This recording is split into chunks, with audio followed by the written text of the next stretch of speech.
Hey, what's going on, guys? It's Jack. Well, the Turbo Boost has been out for about a week, and I wanted to give my thoughts on it, as well as some perspective for how the event is kind of treating everybody based on some of the feedback that I've heard. Because the big thing with the Turbo Boost is it kind of affects everybody in a little bit of a different way, depending on the value that you get out of dinars.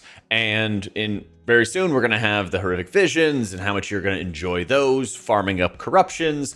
Then we have the Delve Belt that's coming around the corner with the 0.7 patch. And so there's been a big mid-season revitalization. And from the beginning, it's a lot of iteration they're doing, but I think it's also super valuable that they are doing something. Regardless of how you feel right now, I do want to give some perspective on if each of my characters was like my main, how I might feel, and we'll do that in a sec. But I think it's really good in general that they're making these sort of changes because, especially from like a content creator's perspective, we always notice when there's more or less people playing the game, checking out our content because we're just in it for, dozens of hours a week and, 100-ish hours a month or something like that, if not more. And so it's very noticeable, especially in Dragonflight, where the seasons just like died halfway through. People just like stopped playing. People got, like their 10s then left, or 12s and then left. And so I'm really glad they're doing something to try to like juice it up and revitalize it again. And I noticed that day one, tons of people are playing the game. Tons of people are super into making sure they sort of have that grind. And since Blizzard's moved away from borrowed power and the endless, island adventures that you would have to do or horrific visions to farm up your corruptions or anything like that, there has been that sort of need for them to find some way to keep people playing the game for a long period of time. And that's relevant in sort of two different ways, because a lot of like endgame Mythic Plus is built off the back of being able to constantly progress the content. But when you hit a max point in your gear, like what happened in Dragonflight, and you had that Lost Isles or whatever it was at the beginning of Dragonflight that gave you like the ring and stuff, right? You kind of had that to push up key levels. You had some dungeon nerfs that happened every single season that allowed you to push key levels a little bit further, but you didn't get any more power. And that was a positive. One positive of borrowed power was that you kept gaining like 1% damage a week. And so it felt like you could continuously interact with the system as a whole. Now, the Turbo Boost kind of landed at a point where I was literally like a week away from hitting max eye level on my main. The Turbo Boost drops. Everybody can take it 2 more tracks down the Mythic track. And you can upgrade all of your crafted gear. And so I spent like 10 hours doing 12s, farming up all my gear, did a full clear of the raid. And from my main's perspective, I think this felt like an amazing patch because I had further to progress.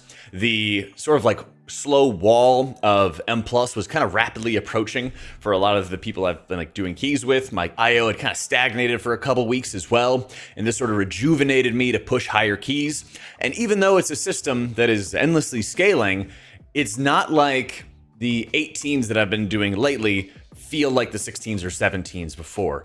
The dungeons always feel like a little bit different as your gear increases and as the damage and health of the monsters increase. And it becomes honestly a lot more fun because people die to less random garbage, and it becomes more about like the raw heal checks, like the unavoidable damage that always ends up happening. So from my main's perspective, this was like a fantastic shot in the arm.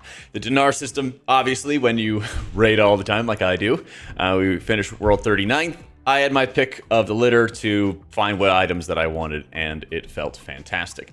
But I do want to get the perspective of my other characters and how it sort of feels for them. So my monk, right, is 668. That's pretty well geared pre-turbo boost and everything like that. He's killed a couple mythic bosses, and I added it up as if I wanted to go and grind all of the additional crests just on the character, right, of the items that I actually had.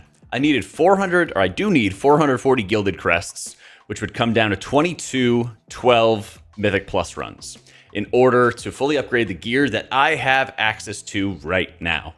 So, let's just say generously that it's going to take 30 minutes. That's going to leave us about 11 hours worth of M+ farming. Kind of a lot, but I think a lot of WoW players actually do really enjoy the grind, even if they may say that they don't. The problem kind of comes into when you're looking for some of the dinars, and you quickly are seeing certain BIS items like Mr. Pick Me Up, for example, unattainable because I haven't killed that boss yet.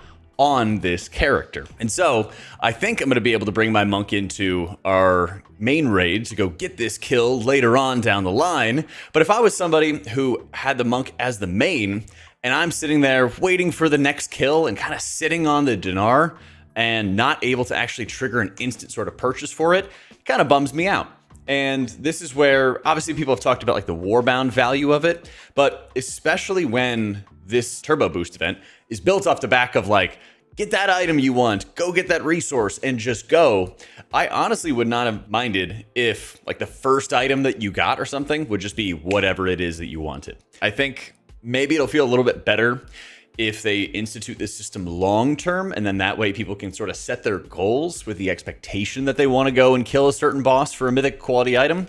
But since my monks only killed 4 mythic bosses, the first 4 mythic bosses really don't drop anything interesting when it comes to your gear. Like, I could get a reverb radio, and I think that's like 3rd or 4th best overall or something, but it feels kind of bad not being able to get, you know, these pieces in red and like the Mugsy jug or something like that, for example, the Jaster diamond, all of those fun things. It sucks getting this awesome tool to buy something and then having to settle really for less. And I think that only becomes more apparent really when I go to other characters of mine as well. So the 0.1% players really feel this super powerful juice up and instantly get to buy the thing that they've been grinding away for that didn't drop for them.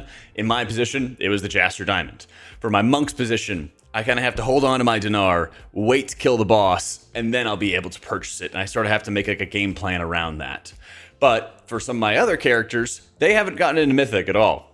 And probably won't. But this is where it also starts feeling kind of frustrating. So my paladin, you know, is 660 at the moment, and he's definitely going to be requiring more than 12 hours worth of grinding 12s to increase all of the gear. And we haven't even talked about Valor Stones yet, so give me a sec there. But especially for him, he's probably just looking at buying like a heroic Mr. Pick-Me-Up, because I just don't really plan on going into Mythic anytime soon. I'm going to see if my guild's going to let me rat his way in there, but if we're imagining he's the main, you basically are settling for buying a heroic piece because it is so much better than the other alternatives. How much better? Well, let me show you. Okay, this is the Questionably Epic site, all right? And so check this out. If I was going to search for like a paladin for healing trinkets, that's how much better the Mr. Pick-Me-Up is.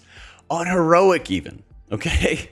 On heroic even, it's miles better than any mythic quality trinket from a healing perspective, both for dungeons and for raiding.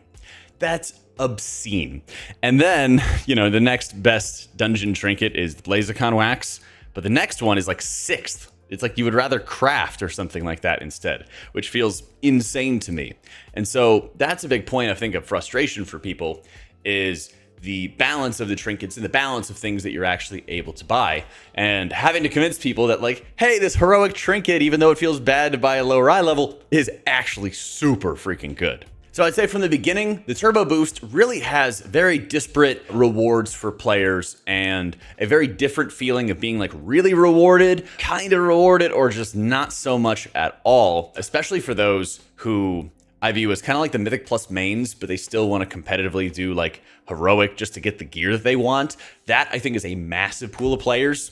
For them, maybe they're going to get like a Jaster Diamond, which is a very rare drop, but they probably already have the Pick-Me-Up. They probably already have, you know, the Moxie Jug or Reverb, whatever the major trinkets are that are of big value to them.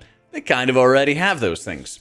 And so the dinar starts feeling a lot worse as a result. I'm not sure if it would be better to just give everybody 1 dinar and they could buy whatever item in the game that they would want at mythic quality, or if it would be better for like the first one to be open to everything. Or maybe the problem is going to correct itself if they stick to this system long term, because a huge problem with this dinar implementation was that they just waffled a bunch before they even told us what the requirements were. Maybe long term it'll feel better to do mythic if you know that eventually you're going to be able to get that item, and knowing that the sort of massive fundamental boost in gear is going to make it a lot easier to go kill Sprocketmonger or something like that in a pub group. I think a huge issue is the challenge that 20-player Mythic brings and how difficult it is to properly organize to even do that from the beginning when we don't really know if there's going to be another sort of turbo boost a system going into it. Originally, of course, they wanted to start dinars, and they even said it in a blue post that they thought of them as bad luck protection and they were like a raider benefit. But I really don't think that's a good way to do it going forward, especially with how important Mythic Plus is for like the longevity of people playing the game. It's great that raids are pushing people to form communities and form guilds, and I think it's such an important part of the game. But I think a really big lacking point for M Plus is that the flexibility is so high that it kind of pushes people to like play the game solo. And I think there is some kind of middle ground that they could do there, but I'm sure that's going to be another video entirely. The other thing I've heard a lot from Mythic Plus runners is that their keys sort of feel invalidated by this seasonal boost. And I gotta tell you, I really don't agree with this sort of sentiment. Now, a lot of players I've seen are really only interested in getting like their 10s or their 12s done, and then they're kind of just chilling. And you know, whatever else they do after that is kind of dependent on how hard the content is. They want to be able to keep on pushing until they hit this like massive wall where they don't feel like they can progress anymore. And I think about a month or so ago was when a lot of those players started hitting that wall in this season where their gear got kind of maxed out on heroic quality, Mythic Plus quality, their vault stopped being as good, things along those lines, and then stuff got pretty hard. The turbo boost allows that progression to continue, and I think having a constant progression path is insanely important to let people play the game for 6 months. Honestly, if everybody had the max gear, they just logged in, they would kind of play to their level and play to their potential. Some players would just grind and like obsess over getting themselves a little better at the game, to push higher. But that's a really small percentage as to those who want to get on Discord with the boys, maybe crack open a beer after a long day of work, and then just go game. And I think that's increasingly becoming a larger portion of the player base as people want to log in, have a decent understanding of what's happening, have a decent understanding of what the bosses do, and then just go play and sort of react around it. The structure that you see ultra high Mythic Plus runners is really not conducive for the rest of the player base, or really what I think that they would be interested in doing. So for the invalidation part, I think if you're like an ultra serious M Plus runner, well, you're playing the entire season anyway to get title. That's something you basically just have to do, unless you're in like a high-end world level group and then you just want to stop. But most of the players that are in those world level groups, they want to be ending the season at the highest level. For those who are kind of like on the borderline for title, they're usually playing until the last possible second with or without a turbo boost. And I would say thirdly, for a lot of people that want to just gamer dad it up, push until they feel like it's a pain in the ass to play the game, I don't think that it's a bad thing either. In fact, I think it's probably a good thing that it'll probably keep people playing the game because they won't feel as rapidly like they just run face first into a wall and then they're done with progression. One of the things I really noticed when MoP Remix came out was how much people really wanted to grind. And seeing people like insane juice up their characters to start like one-shotting bosses, even though you could do like 95% of that damage or something like that with like half the time. Like people would invest enormous amounts of time just to like kill off the boss 20 seconds faster, but it would be a 30-second boss kill or something along those lines for these MoP Remix, sometimes even faster. And they just wanted to keep on grinding these world activities to do it.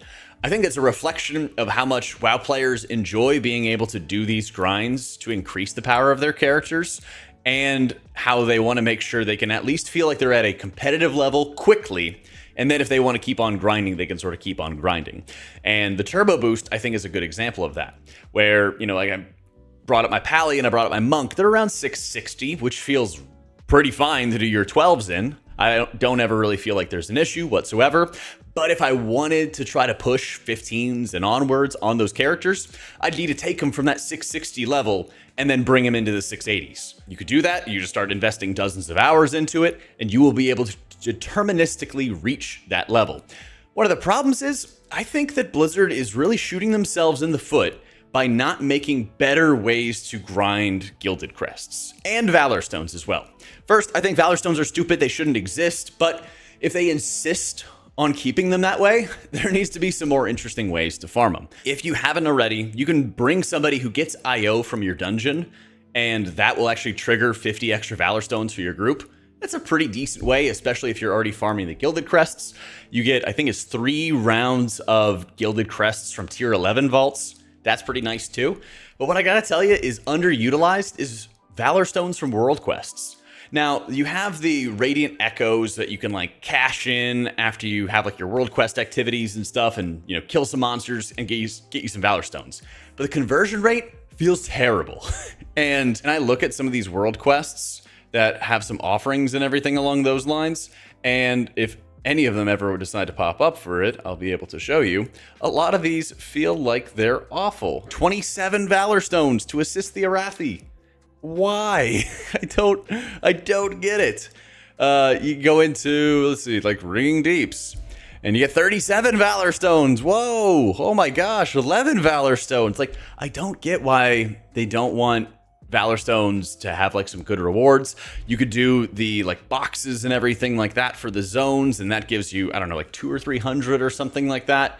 But when you have to spend thousands to upgrade your character, and you have a cap of 2,000, it feels really, really bad. And this is where I would love to see them flesh out really the systems for World Quests, bring things back like Horrific Visions, even maybe bringing up a harder version of Mage Tower or something like that that could award Valor Stones, but some other activities that are repeatable, you can kind of choose at your own pace. Like, what if they brought back not the regular Torghast, but there was like this boss rush version of Torghast if you played the very end of Shadowlands, where you walk in, get some powers, and then just blast some monsters. That was super fun. I really enjoyed it.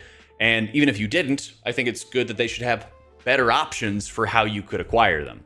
And that's a huge thing for me. A lot of times, you know, people can queue up and do 12s, kind of like as a single player game, but I think fleshing out more ways to farm on your own time, in your own way, to get the Valor Stones, if they're so insistent upon it, can only really be a positive for it. That being said, I believe the Turbo Boost patch, pretty big win, and I think that the more that they look at why things are not rewarding for certain players in the dinar system and how they can make sure that they are and stay that way long term, that can only be a positive.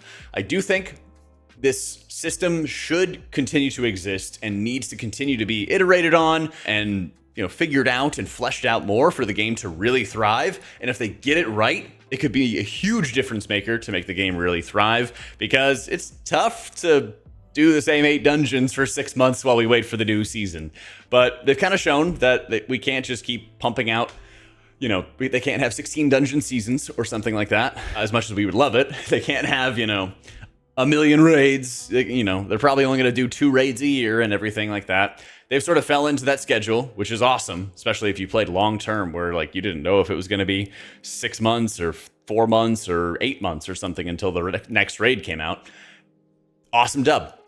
We'd love to be able to see it. And I think that the more they can find ways to really just iterate upon it, the better the game long-term is going to be. So I'm curious as to what you guys think. What are the pain points? What are the things that suck about the patch? What are the things that you like about it? And what are the things that you want to improve upon it as well? And why haven't you subbed to the content and made sure to like as well as to subscribe? Thanks so much for watching, guys. I'm curious to know what your thoughts, and big love to our patrons for making all this content possible. Take it easy.